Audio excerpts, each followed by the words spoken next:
టకీమన్నాడు. టకీ లేదు, టికీ లేదు, ఏది లేదు.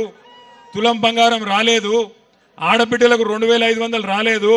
అదేవిధంగా ఏ ఒక్క 420 హామీలు ఇచ్చి దొంగ మాటలు చెప్పి నంగనాచి మాటలు చెప్పి గెలిచిండో ఒకటంటే ఒక్క పని సొంత నియోజకవర్గంలో చేయలేదు.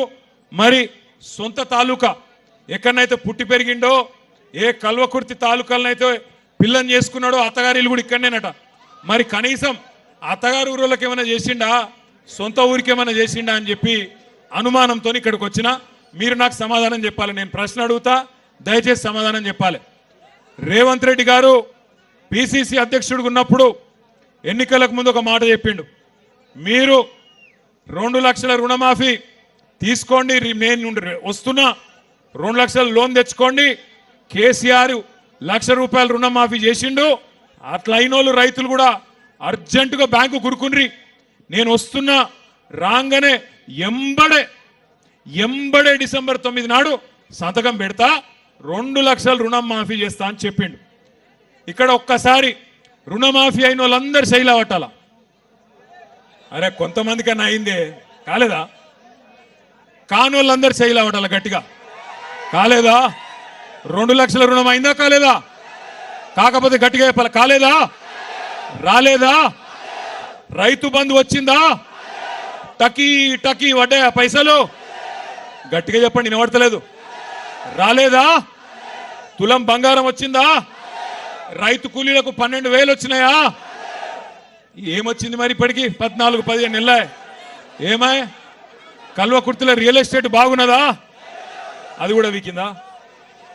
ఎందుకంటున్నా అంటే 1 కాదు 2 కాదు, ఇవాళ రాష్ట్రంలో గత 6 నెలల నుంచి అన్ని జిల్లాలు తిరుగుతున్నాం.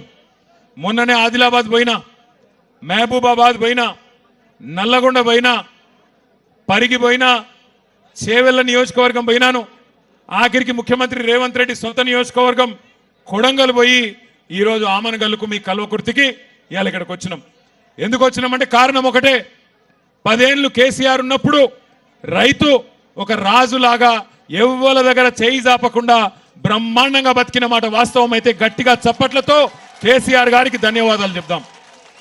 10 ఏళ్ళు మోటార్లు గాలలే, 10 ఏళ్ళు ట్రాన్స్ఫార్మర్లు వేలలే, 10 ఏళ్ళు మీరు ఎవరి దగ్గరకు పోయి అప్పులు అడిగే పరిస్థితి లేకుండే. మీకు కాలం అయిందంటే, నాట్లేసే టైం వచ్చిందంటే బ్రహ్మాండంగా టింగు టింగుమని రైతు బంధు పడుతుండే. ఇక కేసీఆర్ టింగు టింగుమని రైతు బంధు వేసిండు కదా, నేను కూడా మళ్ళీ టింగు టింగు అంటే బాగుండదని రేవంత్ రెడ్డి కొత్త పదం పట్టుకున్నాడు, టకీ టకీమని పడతాయి అన్నాడు. ఇవాళ నేను అందుకే అడుగుతున్నా అందరినీ, టకీ లేదు టుకీ లేదు, ఏది దిక్కు లేదు. ఇప్పటికి మొత్తం తిరిగి నేను కూడా తెలుసుకుంటున్నా. జర వెనకాల ఒలిపెట్టకురా, నాకు దండం పెడతావు, ఆగురా బయని దండం పెడతా. పాల పైసలు రాలే, అర్థమైంది చెప్తావు, దండం పెడతావు. పాల పైసలు రాలేదట వెనకకెళ్ళి, 7 బిల్లులు రాలే, పాల రైతులకు కూడా రాలే అని చెప్తుండే తమ్ముడు వెనకకెళ్ళి. నేనేమంటున్నా అంటే దయచేసి ఒక్క మాట ఆలోచన చేయండి, మీరు ఆలోచన చేయండి జాగ్రత్తగా. రైతు బంధు కేసీఆర్ బిచ్చమేసినట్టు 10,000 ఇస్తున్నాడు, నేను 15,000 ఇస్తా అన్నాడు. ఇప్పటిదాకా కనీసం 10% మందికి కూడా రైతు బంధు వేయలే. రైతు రుణమాఫీ 2 లక్షలు ఎగ్దం ఒకటేసారి చేస్తా, నేను గద్దెకి కుసోంగానే మొదలు సంతకం పెడతా, సోనియమ్మ జన్మదినం అన్నాడు. మరి సోనియమ్మ జన్మదినం 2 సార్లు అయిపోయింది ఈయన గద్దెనెక్కినాక, కానీ ఇప్పటి వరకు చారాన కూడా రుణమాఫీ చేయలే. బోనస్ బోనస్ అన్నాడు, 500 బోనస్ వచ్చిందా? 500 బోనస్ అన్నాడు. 10% మందికి కూడా ఇవాళటి వరకు బోనస్ పడలే. అది మాత్రమే కాదు, ఇక మా ఆడబిడ్డలకైతే అరిచేతుల స్వర్గం చూపెట్టిండు. ఏమన్నాడు? అత్తకు 4,000, కోడలకు పడ్డాయా? మరి మీరు అవద్దని చెప్తున్నారు నాకు తెలుసు, ఎందుకంటే జర లొల్లిపెట్టకుర్రా బై, దండం పెడతా. మీ చెవుల జోరిగా లెక్క మీరెక్కడ దొరికి రాగురి, మీరు అవద్దని చెప్తున్నారు. ఎందుకంటే రేవంత్ రెడ్డి రాష్ట్రం అంతా ఇచ్చినా ఇయ్యకపోయినా అత్తగారి ఇల్లు ఉంది కదా, లేకపోతే ఇంట్లో భార్య కూడా పోయేటది. మీకైతే ఇచ్చింటాడు, ఇచ్చిండా? 2,500 పడ్డాయా? టకీ టకీ లేదా? మరి ఎట్లెట్లా అయిపోయా? మరి అత్తగారులకు కూడా ఈడెవడ నల్లుడు ఇవ్వాలి కదా. ఏం చెప్పిండు? ముసలోళ్ళకు 4,000, కేసీఆర్ ముసలవ్వకో ముసలయ్యకో ఇస్తున్నాడు, నేను ఇద్దరికి ఇస్తా. మీరు ఆడబిడ్డలందరికీ సోనియమ్మ చెప్పింది నెలకు 2,500 ఇస్తా అన్నాడు. 500 రూపాయలకు సిలిండర్ ఇస్తా అన్నాడు, ఇచ్చిండా? 200 యూనిట్ల కరెంటు ఫ్రీ అన్నాడు, వచ్చిందా?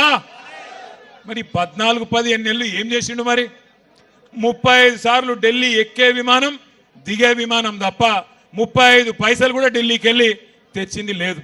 మరి వాళ్ళ నేను మిమ్మల్ని ఆలోచించమని కోరేది ఒకటి, మీరందరూ రైతు బిడ్డలు, మీరందరూ వ్యవసాయ కుటుంబాలకు వెళ్ళి వచ్చిన రైతు బిడ్డలు.